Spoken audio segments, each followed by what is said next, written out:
Bonjour à tous, ici nous nous retrouvons pour un atelier consacré à la taille des vivaces et des arbustes. Alors bien sûr, nous nous trouvons ici fin février, début mars.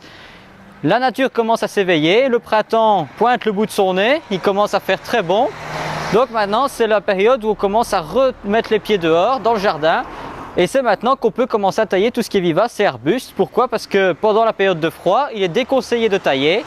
Pourquoi? Pour que les plantes puissent se protéger.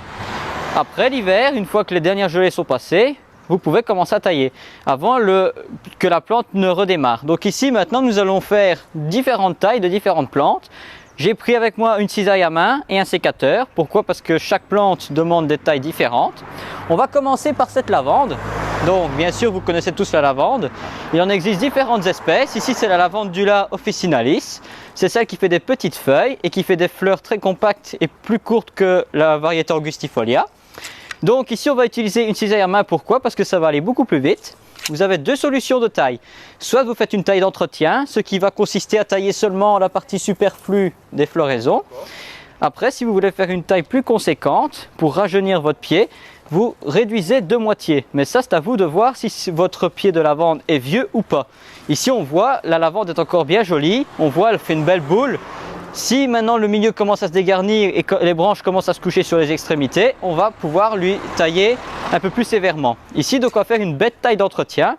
Donc on commence sur les côtés pour définir notre boule. Et après on revient vers le centre pour venir faire l'arc de cercle. On fait généralement une première fois en dégrossissant, donc on enlève une bonne partie. Et après on va venir redessiner notre boule avec une taille de précision. Donc ici je me dépêche de finir la première fois.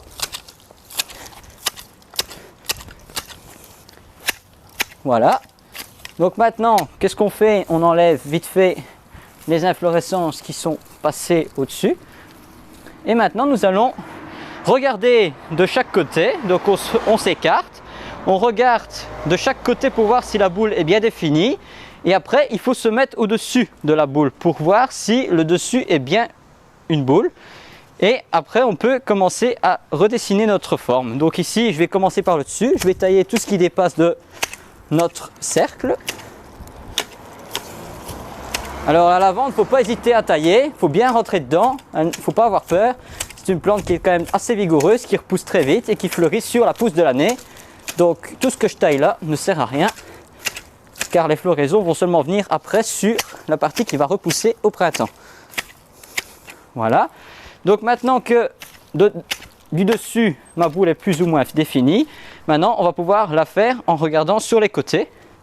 Donc là on peut se mettre à la hauteur de la boule et on commence à faire les bords. Et on remonte progressivement pour avoir un point culminant qui va se situer au-dessus. Ça peut prendre du temps. Alors bien sûr, c'est une plante qui accepte les erreurs. Donc si on rate notre boule une année, c'est pas grave, la plante va repousser, il ne faut pas s'inquiéter. Et l'année suivante, on peut recommencer le travail. Et généralement, une fois qu'on a compris le système, ça se fait tout seul par la suite. Voilà, donc maintenant notre boule est terminée.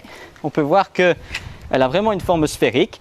Maintenant, qu'est-ce qu'on va faire? On va la laisser reprendre. Et d'ici quelques années, qu'est-ce qu'on va faire?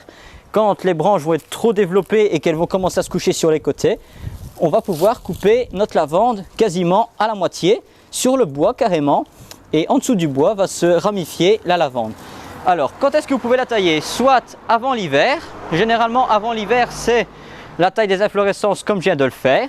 Si vous voulez le tailler très court, donc ça veut dire de moitié, ça il faut le faire au milieu du mois de mars.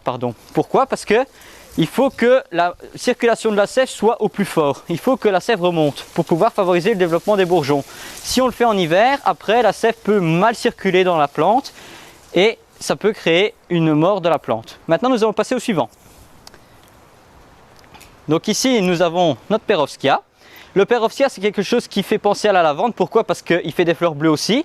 Plante très mellifère qui attire beaucoup d'insectes butineurs et qui monte en hauteur, qui sent très bon, qui fait des feuilles fort découpées. Alors ça, bien sûr, les gens ont tendance à laisser ces inflorescences. Vous pouvez les utiliser comme bouquet de décoration en intérieur. Et ça pareil, vous le taillez fin de l'hiver. Donc ici, qu'est-ce qu'on va faire? On va le tailler très court. Pourquoi? Il faut vous imaginer que l'année passée, je l'ai taillé à ce niveau-là. Et vous voyez les longues tiges qu'il a fait, les belles inflorescences. Et bien ici, on va refaire la même chose. Donc, qu'est-ce qu'on regarde? On regarde les bourgeons. Les bourgeons, c'est les deux petites excroissances qu'on voit de chaque côté. Ce sont des bourgeons opposés. Et vous taillez toujours au-dessus de deux bourgeons. Et alors, vous taillez tout quasiment à la même hauteur. C'est quelque chose qui va assez vite à tailler aussi. N'hésitez pas à bien couper dans le milieu aussi. Et vous allez voir que d'ici le printemps, elle va bien bourgeonner. Vous pouvez le tailler plus haut si vous voulez faire un massif plus haut. Mais généralement, ça se retaille toujours très court. C'est très vigoureux et ça repart très bien. C'est une plante qui peut se ressemer. Pareil pour la lavande d'ailleurs. Et alors ça, vous pouvez récolter les graines. Ce sont des petites graines noires. Et alors, vous les mettez dans une terre au semi-bouturage avec du sable. Et vous verrez que la plante va repousser très facilement. Elle va germer. Et ça pousse dans tous les sols. Ça supporte bien la chaleur, la sécheresse. Donc, pour nos climats qui sont de plus en plus chauds, c'est de plus en plus intéressant de mettre ce genre de plante. Alors là, toujours pareil. On coupe au-dessus de deux bourgeons. Et on peut voir que la taille est rapidement terminée. C'est quelque chose qui va très vite. Donc voilà pour notre deuxième plante. Maintenant, nous allons voir un autre cas de figure. Maintenant, nous allons passer à la taille de cet astère. Donc ici, on peut penser que la vivace est morte. On peut voir ici les plumeaux qui sont intéressants au printemps. C'est pour ça que je le taille après l'hiver.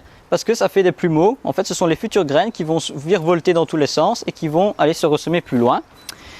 L'astère, on peut voir, ici la partie aérienne est morte, mais la partie ici est vivante. Donc ici on peut voir les nouveaux départs de l'astère qui se développent un peu partout autour de la plante et qui va s'étaler de plus en plus. Alors là, tout simplement avec une cisaille à main, vous venez à ras de sol et vous taillez toutes les anciennes pousses.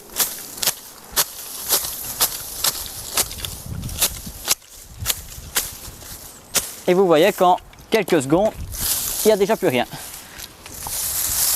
Alors ce travail, il faut le faire tous les ans. Pourquoi? Parce que c'est une plante qui fait des fleurs sur la pousse de l'année. Et une fois qu'elle a fait ses pousses de l'année et qu'elle a fleuri, c'est-à-dire en automne, elle finit par mourir. Et donc après, on peut recommencer notre plante à zéro. Et c'est comme ça qu'elle se régénère et qu'elle arrive à supporter nos hivers. Donc voilà pour l'astère. Maintenant, nous allons passer au dernier arbuste. Maintenant, donc, nous allons passer au dernier arbuste, un arbrisseau. Pourquoi je dis arbrisseau? Parce que c'est un arbuste couvre-sol, quasiment c'est un buisson. Vous l'avez sûrement reconnu, il s'agit d'une spirée. Alors cette spirée-là est très vigoureuse, on peut voir que j'avais taillé quasiment 2/3 et vous voyez les pousses qu'elle a fait. Alors bien sûr elle est située contre un mur, donc ce qui fait qu'elle a beaucoup de chaleur à cet endroit-là et donc ça la booste bien. Alors ici elle est quand même relativement jeune. Il y a quelques années je l'avais entretenue de façon intensive, c'est-à-dire que j'avais coupé dans le cœur de la plante et j'ai enlevé tous les gros bois qui étaient assez vieux. Pourquoi? Parce que au bout d'un moment c'est une plante qui a tendance à dépérir, à vieillir. Et il faut rentrer dans la plante pour enlever justement les branches qui sont trop vieilles, pour favoriser le développement des nouvelles. Et donc ici, avec une cisaille à main, toujours nous allons former notre boule un peu comme la lavande. Sauf qu'ici c'est un peu plus compliqué, elle est quand même beaucoup plus grande. Donc ce que je vais faire, c'est que je vais couper une première fois pour enlever les inflorescences, que je puisse voir ce que je fais. Là pareil, vous pouvez le tailler à différentes hauteurs. C'est une plante qui est quand même assez vigoureuse. Donc ici, comme on voit à la hauteur qu'elle avait déjà au départ, je vais la retailler quand même assez court. Maintenant, si vous voulez un buisson plus haut pour cacher quelque chose ou pour faire un volume plus gros, vous pouvez la couper plus haut. C'est pas un problème. C'est quelque chose qui se bouture assez facilement. D'ailleurs, je vous invite à retourner voir la vidéo qu'on avait faite sur les boutures à bois sec, sur laquelle j'avais montré comment multiplier un rameau de la spirée japonica. Et entre parenthèses, celle qu'on a vécu bouturer ensemble sur la vidéo, on a été voir dans le jardin, elle commence à bourgeonner, donc on va pouvoir bientôt les rempoter dans des pots. Mais ce sera l'objet d'une autre vidéo. Donc ici on y va. Et là pareil, on essaye de reformer une belle boule.